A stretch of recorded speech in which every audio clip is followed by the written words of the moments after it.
জাঁকজমকপূর্ণভাবে শুরু হওয়া FIFA club বিশ্বকাপের পর্দা নামার পথে। ৩২ দলের প্রতিযোগিতায় আছে মাত্র ৪টি দল। এখন কার হাতে উঠবে এবারের ফিফা ক্লাব বিশ্বকাপের ট্রফি?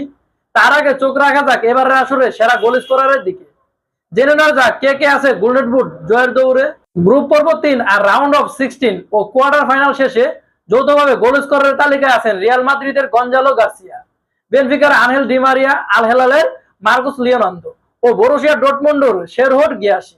চারজনে সমান 4টি করে গোল করেছেন এবারের আসরে। তবে এত গোল স্কোরের ভিড়ে গোল্ডেন বুটের দৌড়ে সবচেয়ে এগিয়ে রয়েছেন রিয়াল মাদ্রিদের ফরওয়ার্ড গার্সিয়া, কারণ তার সঙ্গে যৌথভাবে শীর্ষে থাকা কেউই টুর্নামেন্ট থেকে ছিটকে গেছে।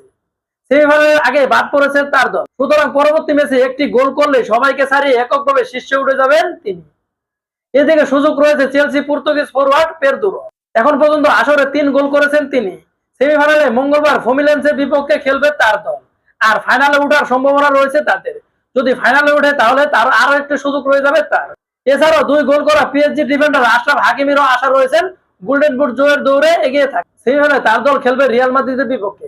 আগামী 9 জুলাই তার দল জিতলে ফাইনাল নিশ্চিত হবে, আর সেখানে গোল করলে তার জন্য সুযোগটা রয়েছে। এখন শেষ পর্যন্ত দেখার বিষয় এবারে ফিফা ক্লাব বিশ্বকাপের গোল্ডেন বুট দৌড়ে এগিয়ে কে থাকে।